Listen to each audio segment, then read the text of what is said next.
এই লোকটিকে ভরা বাজারে কুকুরের মতো মারা উচিত, কারণ এ মানুষ নয়, একটা জানোয়ার। এ এক সিরিয়াল কিলার যে শুধু আনন্দের জন্য মানুষকে মারে। প্রতি রাতে এই নরপশু নির্জন রাস্তায় ওত পেতে থাকে এবং যাতায়াতকারী যে কাউকে অত্যন্ত নিষ্ঠুরভাবে মেরে ফেলে। এমনকি যখন একে আদালতের কাঠগড়ায় দাঁড় করানো হয় তখনও সে আইনকে আবর্জনার চেয়ে বেশি কিছু মনে করেনি। কিন্তু এই পৃথিবীতে প্রতিটি কাজেরই একটি পরিণাম থাকে। এইবার এই খুনি ভুল করে এমন একজনের সাথে পাঙ্গা নিয়েছে যে নিজেই মৃত্যুর আরেক নাম। সে আর কেউ নয় বরং ডং লি, কোরিয়ার আন্ডারওয়ার্ল্ডে যার নাম শুনলে বড় বড় গ্যাং কেঁপে ওঠে। এখন প্রশ্ন হলো, যখন এই সিরিয়াল কিলার নিজেই মৃত্যুর মুখোমুখি হবে তখন তাকে কত বড় মূল্য দিতে হবে। চলুন একসাথে পুরো সিনেমাটি দেখি। বিশ্বাস করুন, সিনেমাটি দুর্দান্ত এবং সুপার এন্টারটেইনিং।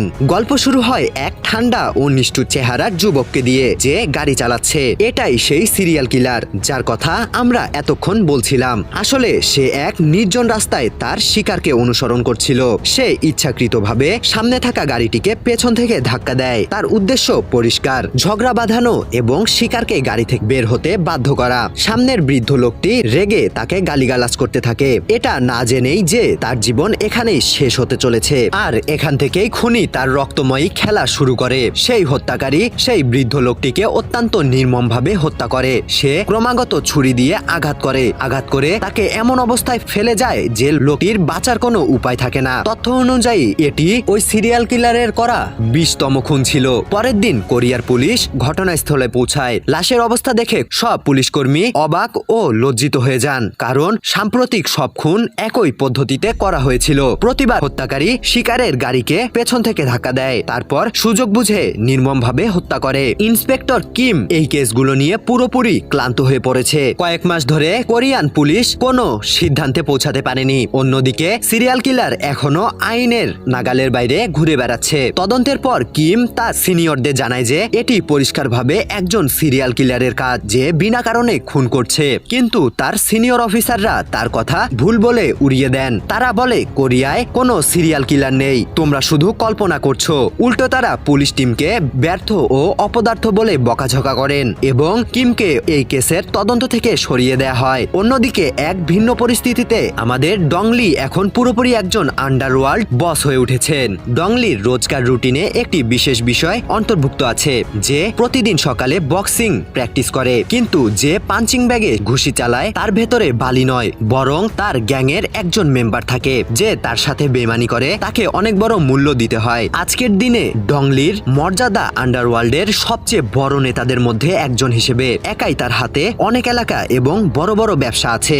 একদিন এলাকা ভাগাভাগি নিয়ে একটি মিটিং হয়, কিন্তু অন্য গ্যাংয়ের লিডার ডংলিকে হালকাভাবে নেয়। যখন ডংলির একজন লোক তার পক্ষ হয়ে কথা বলে তখন সেই অভদ্র লিডার তার মুখে পানি ছুঁড়ে মারে এবং ডংলিকে এই বলে অপমান করে যে সে তার লোকেদের সামলাতে জানে না। তখনই ডংলি নিজে এগিয়ে আসে। সে তার নিজের লোককেই একটি ঘুষি মেরে বুঝিয়ে দেয় কখন বলতে হবে আর কখন নয়। কিন্তু সে অন্য গ্যাংয়ের ছেলেটিকেও ছাড়ে না এবং তার দাঁত উপড়ে ফেলে। সবাই বুঝে যায় যে ডংলির সাথে লাগতে গেলে কত চড়া দাম দিতে হতে পারে। সে ওই লোকটির দাঁত একটি গ্লাসে ফেলে দেয়। ভয়ের চোটে সামনের গ্যাং লিডার চুপচাপ গ্লাসটি তুলে নিয়ে পানি খেয়ে ফেলে। এরপর এলাকার সমঝোতা খুব শান্তিতে সম্পন্ন হয়। সেই রাতে ডংলি একাই বাড়ি ফেরার সিদ্ধান্ত নেয়। সে কোনো বডিগার্ড ছাড়াই গাড়ি চালাচ্ছিল, কিন্তু এক নির্জন রাস্তায় হঠাৎ অন্য একটি গাড়ি তার গাড়িতে পেছন থেকে জোরে ধাক্কা মারে। আসলে সেই সিরিয়াল কিলার শিকারের সন্ধানে ছিল এবং এইবার তার পরবর্তী লক্ষ্য ছিল স্বয়ং ডংলি।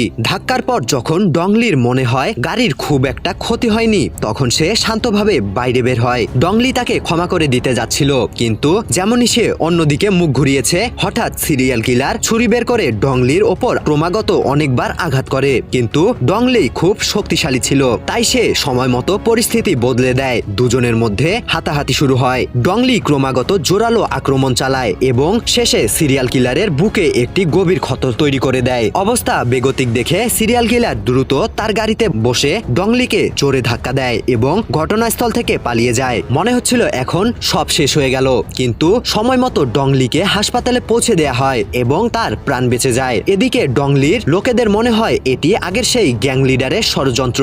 রাগে তারা ওই লিডারের এলাকায় গিয়ে ভাঙচুর শুরু করে। সত্যি এমন ভাইরা পুরোপুরি অনুগত হয়। অন্যদিকে সিরিয়াল কিলারের অবস্থা খুব খারাপ হয়ে যায়। ডংলির আঘাতে তার বুকে গভীর ক্ষত হয়ে হয়ে গিয়েছিল। যন্ত্রণা সহ্য করে সে নিজেই নিজের ক্ষত সারানোর চেষ্টা করে। ঠিক তখনই এক বৃদ্ধ লোক ভুল করে সেখান দিয়ে যাচ্ছিলেন এবং তিনিও ওই কিলারের শিকার হয়ে যান। পরের দিন ডংলির শারীরিক অবস্থার উন্নতি হয়। সে তার এক লোককে বলে যে কালকের হামলা সেই পুরনো গ্যাং লিডার করায়নি, কারণ যার সাথে তার মোকাবেলা হয়েছে তার লড়াই করার স্টাইল কোনো সাধারণ গুন্ডার মতো ছিল না। ডংলির ওই লোকটির গাড়ির নম্বর মনে ছিল। সে দ্রুত নাম্বারটি লেখে এবং তার লোকেদের তদন্তের জন্য পাঠায়। যখন পুলিশ অফিসার কিম খবর পায় যে এক আন্ডারওয়ার্ল্ড ডনের ওপর ছুরি দিয়ে হামলা হয়েছে, তখন সে বেশ অবাক হয়। সে সরাসরি ডংলির সাথে দেখা করতে যায় যাতে ঘটনার তথ্য এবং বয়ান নিতে পারে, কিন্তু ডংলি একটি সূত্র দিতেও অস্বীকার করে। তার ধারণা কোরিয়ান পুলিশ শুধু নামেই আছে, কাজে নয়। এতে কিম আরো বেশি রেগে যায় এবং নিজেই তদন্ত করার সিদ্ধান্ত নেয়। যখন সে ডংলির গাড়িটি দেখে তখন পায় যে গাড়ির পেছনের অংশ ভেঙে গেছে। এখান থেকেই তার পুরোপুরি বিশ্বাস হয়ে যায় যে এই সব কোনো সিরিয়াল কিলারেরই কাজ। অন্যদিকে আন্ডারওয়ার্ল্ড ডন হওয়া সত্ত্বেও এক রাস্তায় গুন্ডার কাছ থেকে হামলা সহ্য করা ডংলির সম্মানে বেশ আঘাত করেছিল। শুধু তাই নয়, আগের সেই গ্যাং লিডার নিজে ডংলির কাছে এসে অভিযোগ করে। সে বলে যে তোমার লোকেরা ভুল বুঝাবুঝির কারণে আমার এলাকায় ভাঙচুর করেছে, যার ক্ষতিপূরণ তোমাকে দিতে হবে। সে ডংলিকে বিদ্রুপ করে বলে, আমি যদি এত বড় ডন হতাম আর আমার সাথে এমন হতো তবে আমি লজ্জায় আত্মহত্যা করতাম। এটা শুনে ডংলি ভেতরে ভেতরে জ্বলছিল, কিন্তু পরিস্থিতি শান্ত রাখতে সে শান্ত থেকে সব সহ্য করে নেয়। ওদিকে কিম তার সিনিয়র অফিসারের কাছে অনুমতি চায় যে ডংলিকে হেফাজতে নিয়ে জিজ্ঞাসাবাদ করা হোক। তার বিশ্বাস এটাই একমাত্র উপায় যার মাধ্যমে সিরিয়াল কিলারের কাছে দ্রুত পৌঁছানো সম্ভব। কিন্তু তার সিনিয়র এই প্রস্তাব সরাসরি প্রত্যাখ্যান করে দেয়, কারণ আসলে সে গোপনে ডংলির সাথে অবৈধ ব্যবসায় জড়িত। এখন কিম একা হয়ে পড়েছে এবং অন্যদিকে সিরিয়াল কিলার এখনো খোলাখুলি ঘুরে বেড়াচ্ছে। এবার সিরিয়াল কিলার আবার রাতের শিকারে বেরিয়ে পড়েছে। এইবার এক নির্জন রাস্তায় তার শিকার হয় এক ট্রাক ড্রাইভার আঙ্কেল, যিনি মাল লোড হওয়ার অপেক্ষা করছিলেন। এভাবে আরো একজন নিরপরাধ মানুষ বিনা কারণে মারা যায়। কিলার যখন ট্রাকের ভেতরে ওঠে তখন সে আগে থেকেই রাখা একটি জন্মদিনের কেক পায়। আসলে ওই দুর্ভাগ্যবান ড্রাইভার বাড়ি ফিরে তার মেয়ের জন্মদিন পালন করার কথা ছিল, কিন্তু ভাগ্যের লিখন ছিল অন্যরকম। সিরিয়াল কিলার কেকটি খুলে অত্যন্ত নিষ্ঠুরভাবে খেতে থাকে। এরই মধ্যে ট্রাকের ভেতরে আরো একজন লোক উপস্থিত হয়। কিলার তার দিকে তাকায় এবং চেহারায় এক খলনায়ক সুলভ হাসি ফুটে ওঠে। এখন ওই লোকটির কি পরিণতি হয়েছে তা তো সবাই বুঝতেই পারছেন। কিলার তাকেও মেরে ফেলে এবং পালানোর সময় তার ছুরিটি ভুলবশত রাস্তার ধারে পড়ে যায়। পরের দিন ডংলি এক মহিলা আর্টিস্ট দিয়ে সিরিয়াল কিলারের স্কেচ তৈরি করায়। সত্যি তার শিল্পকলা চমৎকার ছিল। ছবি হাতে নিয়ে ডংলি তার লোকেদের সব জায়গায় তল্লাশির জন্য পাঠায়, কিন্তু অন্যদিকে গুজব ছড়িয়ে পড়ে যে ডংলির ওপর কেউ প্রাণঘাতী হামলা করেছে। এই কারণে তার সম্মান ও প্রতিপত্তি ক্রমাগত কমতে থাকে। অনেক বিজনেস পার্টনার তার সাথে বিনিয়োগ করা থেকে পিছিয়ে আসে। যদি এমন চলতে থাকে তবে ডংলির সাম্রাজ্য বেশি দিন টিকবে না। তার লোকেরা রাস্তার ধারে সেই ছুরিটি খুঁজে পায় যা সিরিয়াল কিলার ফেলে গিয়েছিল। ওই ছুরি দেখে ডংলির রাগ আরো বেড়ে যায় এবং তারপরের দিনই ডংলি ও পুলিশ অফিসার কিম একটি চুক্তিতে পৌঁছায়। দুজনে মিলে ওই সিরিয়াল কিলারকে যে কোনো মূল্যে ধরার সিদ্ধান্ত নেয়। ডংলি সব অকাট্য প্রমাণ পুলিশকে দিতে রাজি হয়। এখন একদিকে আইন এবং অন্যদিকে আন্ডারওয়ার্ল্ডের শক্তি, আর মাঝখানে এক নরপশু। কিন্তু একটি শর্তও থাকে, যে আগে সিরিয়াল কিলারকে ধরবে তাকে শাস্তি দেওয়ার পূর্ণ অধিকার তারই হবে। কিলারের স্কেচ পাওয়া মাত্রই কিম তার সব সহযোগীকে আলাদা আলাদা এলাকায় তদন্তে পাঠায়, কিন্তু সিরিয়াল কিলার ধরা পড়ার আগেই ডংলি আরো একটি বিপজ্জনক চাল চালে। সে তার লোকেদের সিরিয়াল কিলারের ওই ছুরিটি দেয় এবং সেটি দিয়েই সেই আগের গ্যাং লিডারকে খুন করায়। তার উদ্দেশ্য পরিষ্কার ছিল, একদিকে ব্যবসায়িক শত্রুকে খতম করা এবং অন্যদিকে সব দোষ সিরিয়াল কিলারের উপর চাপিয়ে দেয়া। পরের দিন পুলিশ ঘটনাস্থলে পৌঁছায়। একজন বড় আন্ডারওয়ার্ল্ড ডনের মৃত্যু পুরো পুলিশ বিভাগকে নাড়িয়ে দেয়। নিউজে খবর চলে যে সিরিয়াল কিলারের ছুরি দিয়ে গ্যাং লিডারকে হত্যা করা হয়েছে। সেই সময় সিরিয়াল কিলার এক ধাবায় বসে টিভিতে নিজেকে ফাঁসানো হতে দেখে। সে ভেতরে ভেতরে রাগে ফেটে পড়ে। ওই রাতে ডংলি মজার ছলে ওই গ্যাং লিডারের শেষ যাত্রায় পৌঁছায়, যেখানে এক কোণে থেকে সিরিয়াল কিলার ঘৃণা ভরা চোখে ডংলিকে দেখে, কিন্তু তার উদ্দেশ্য সেখানে ডংলিকে মারা ছিল না। সে চুপচাপ মৃত ডনের লোকেদের একটি চিঠি দেয়, যাতে লেখা ছিল, তোমাদের বসকে ডংলি আমার ছুরি দিয়ে খুন করেছে। শেষকৃত্যের পর সিরিয়াল কিলার আবার রাতের শিকারে বেরিয়ে পড়ে এবং ক্রমাগত নির্দয়ভাবে মানুষকে মারতে থাকে। অন্যদিকে ডংলি এবং পুলিশ কিম প্রমাণ খুঁজতেই থাকে। কিন্তু তখনই একটি বড় গন্ডগোল বেঁধে যায়। মৃত গ্যাং লিডারের লোকেরা প্রতিশোধ নেয়ার জন্য ডংলির ওপর ঝাঁপিয়ে পড়ে। তারা যে কোনো মূল্যে তাকে মারতে চায়, কিন্তু ডংলি কোনো সাধারণ লোক ছিল না। সে একাই 10-12 জন গুন্ডাকে অনায়াসে কুপকাত করে দেয়। যে দুর্ভাগ্যবশত তার ঘুষির সামনে আসে, সে সরাসরি মাটিতে পড়ে যায়। কিছুক্ষণের মধ্যেই মৃত গ্যাং লিডারের সব লোক ডংলির হাতে সাফ হয়ে যায়। ওদিকে পুলিশ অফিসার কিম অন্য এক বদমাশের সাথে হাতাহাতি করছিল, কিন্তু পরিস্থিতি এমন হয় যে ভুলবশত তার হাতে ওই বদমাশটির প্রাণ চলে যায়। যদি এই কথা বাইরে আসে তবে সরাসরি জেল এবং সারা জীবন কারাগারের পেছনে। কিন্তু এইবার ডংলি কিমকে সাহায্য করে এবং লাশটি চুপচাপ পুঁতে ফেলা হয়। পরের দিন কিমের মুখে আঘাতের চিহ্ন দেখে তার সিনিয়র ঘাবড়ে যান। তবুও তিনি দেরি না করে কিমকে একটি অপহরণ মামলার তদন্তে পাঠিয়ে দেন। একটি কেস শেষ হওয়ার আগেই আরেক বিপদ মাথায় এলো। ক্রমাগত চাপ ও ক্লান্তিতে কিম বেশ বিপর্যস্ত হয়ে পড়ে। তদন্তের সময় সে এক নির্জন গলির মুখে দাঁড়িয়ে থাকা এক সন্দেহভাজনকে দেখে এবং ওই মুহূর্তেই তার বিশ্বাস হয়ে যায় যে এটাই আসল মাস্টারমাইন্ড। সে আর কেউ নয়, বরং ওই সিরিয়াল কিলার। কিম তার দুই সঙ্গীর সাথে সাথে তার পেছনে দৌড়ায়, কিন্তু কিছু দূর গিয়েই তাকে চোখের আড়াল করে ফেলে। এই ব্যর্থতায় কিম অত্যন্ত ডিমোটিভেট হয়ে পড়ে। তার মনে হয় সে কোনো কাজের নয়। যখন সে থানায় ফিরে আসে তখন এক মহিলা কনস্টেবল তার হাতে একটি গুরুত্বপূর্ণ ক্লু দেয়। সে জানায় যে হত্যার জায়গা থেকে আঙ্গুলের ছাপ অর্থাৎ ফিঙ্গারপ্রিন্ট বের করা হয়েছে এবং ওই ফিঙ্গারপ্রিন্টের ভিত্তিতে কিম এখন সিরিয়াল কিলারের আরো কাছে পৌঁছে যায়। অবশেষে কিম ওই লোকটির আস্তানা পর্যন্ত পৌঁছেই যায়, কিন্তু ওখানকার দৃশ্য দেখে সে নিজেও অবাক হয়ে যায়। ওই জায়গাটি কোনো ভাঙাচোরা বস্তির চেয়ে কম ছিল না। কিম ঘর তল্লাশি করে এবং তখনই তার নজর একটি পরিবারের ছবির ওপর পড়ে। সে দ্রুত ওই ক্লুটি বের করে যা আগে ডংলি পাঠিয়েছিল এবং ওই ছবির লোকটির সাথে মিলিয়ে দেখে। ফলাফল 100% ম্যাচ।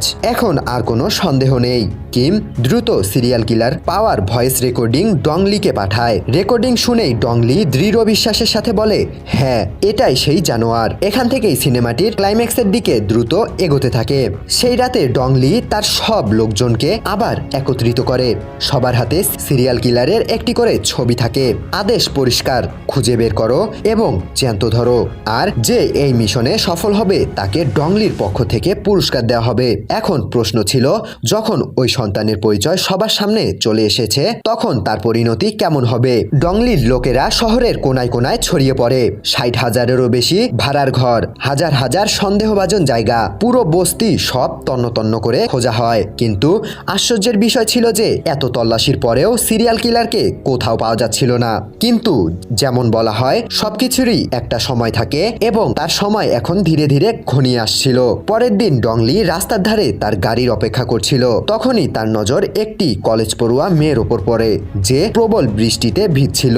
ডংলি এক মুহূর্ত চিন্তা না করে চুপচাপ নিজের ছাতাটি ওই মেয়েকে দিয়ে দেয়। বাইরে থেকে তাকে যতই ভয়ঙ্কর মনে হোক না কেন, ভেতর থেকে তার মন বেশ নরম ছিল।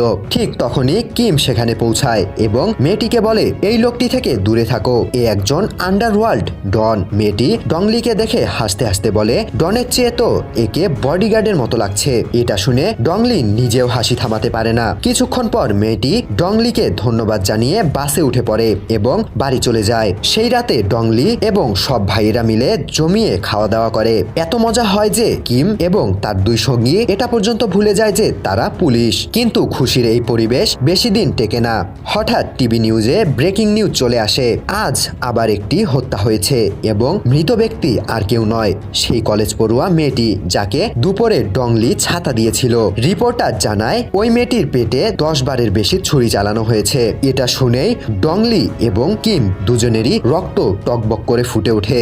ডংলি সাথে সাথে তার সব লোকেদের অর্ডার দেয় যে আজই ওই বদমাশটাকে খুঁজে বের করো, কারণ সে এইমাত্র খুন করেছে, বেশি দূরে যায়নি। কিন্তু শহরের রাস্তা মানুষে পূর্ণ ছিল, এমন ভিড়ে তাকে খুঁজে পাওয়া প্রায় অসম্ভব ছিল। তারপর ডংলি এবং তার লোকেরা এক নির্জন রাস্তায় ওত পেতে থাকে, কিন্তু সিরিয়াল কিলার আগেই বুঝতে পারে যে তাকে ট্র্যাক করা হচ্ছে। সে পুরো অ্যাক্সিলারেটর চেপে ধরে পালিয়ে যায়।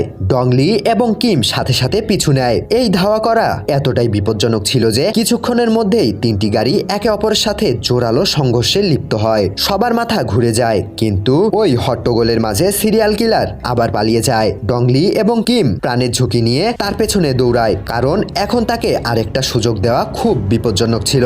তখনই হঠাৎ সিরিয়াল কিলার ডংলির একজন লোকের ওপর হামলা করে। ওই লোকটি ঘটনাস্থলেই মারা যায়। ডংলি যখন সেখানে পৌঁছায় ততক্ষণে অনেক দেরি হয়ে গেছে। মৃতপ্রায় লোকটি শেষ আঙ্গুল উঁচিয়ে দেখিয়ে দেয় সিরিয়াল কিলার কোন দিকে পালিয়েছে। এখন আর কোনো উপায় নেই। ডংলি দাঁতে দাঁত চেপে ওই হায়নার পেছনে একাই দৌড়ায়, কারণ এখন এটি শুধু প্রতিশোধ নয়, ইনসাফের বিষয় হয়ে দাঁড়িয়েছিল। ওই সিরিয়াল কিলারের রক্তের দাগ অনুসরণ করে ডংলি সরাসরি একটি বিয়ার বারে পৌঁছে যায়। সে প্রতিটি ঘর তল্লাশি করে। ভেতরে লোকেরা হাসছে, আনন্দে মেতে আছে, কিন্তু কিছু একটা গোলমাল মনে হয়। ডংলি আবার মনোযোগ দিয়ে দেখতে পায় এক কোণে দুটি মেয়ে ভয়ের চোটে কাঁদছে এবং ভেতরেই সিরিয়াল কিলার আরো একটি মেয়েকে জিম্মি করে দাঁড়িয়ে আছে। সেও বুঝতে পারে যে আজ তার কপালে দুঃখ আছে। পরের মুহূর্তেই ডংলি দরজা ভেঙে ভেতরে ঢোকে এবং সরাসরি ওই কিলারের ওপর ঘুষির বৃষ্টি শুরু করে দেয়। একটি আঘাতও বৃথা যায় না। কোনো দয়া না দেখিয়ে সে তাকে মাটিতে ফেলে দেয়। কিলার সেখানেই অজ্ঞান হয়ে যায়। ডংলি রাগে তাকে সারা পথ টেনে হিচড়ে নিজের আস্তানায় নিয়ে যায়। রক্ত বমির পরেও ওই জানোয়ার হাসার চেষ্টা করে। এটি দেখে ডংলি আরো ক্ষেপে যায়। সে ভাবে এমন পশুকে বাঁচিয়ে রাখা উচিত নয়, কিন্তু যখন সে তাকে শেষ করতে যাবে তখনই পুলিশ অফিসার কিম সেখানে পৌঁছে যায়। সে ডংলিকে পিছন দিকে ধাক্কা দেয় এবং সিরিয়াল কিলারকে গ্রেপ্তার করে। কিছুক্ষণের মধ্যেই খবর ছড়িয়ে পড়ে সিরিয়াল কিলার ধরা পড়েছে। পুরো দেশ কেঁপে ওঠে। মিডিয়াও হাসপাতালে পৌঁছায়। কিলার পুরোপুরি শান্ত থাকে, না ভয় না অনুশোচনা। সে সব অভিযোগ অস্বীকার করে। পুলিশের কাছে অকাট্য প্রমাণ ছিল না, শুধু একটি ছুরির ভিত্তিতে তাকে দোষী সাব্যস্ত করা অসম্ভব ছিল। কিম অসহায় হয়ে পড়ে। তারও মনে হয় ডংলি যদি তাকে সেখানেই শেষ করে দিত। কোর্টে সিরিয়াল কিলার নিশ্চিন্তে বসে থাকে। না আছে সাক্ষী, না প্রমাণ, আইন কিছুই করতে পারে না। সে কোর্টেও হাসে, কিন্তু তখনই হঠাৎ ডংলি কোর্টে উপস্থিত হয়। সে সব প্রমাণ এবং পুরো কাহিনী বিচারকের সামনে তুলে ধরে। সে জানায় লড়াইয়ের সময় সে কিলারের বুকে আঘাত করেছিল।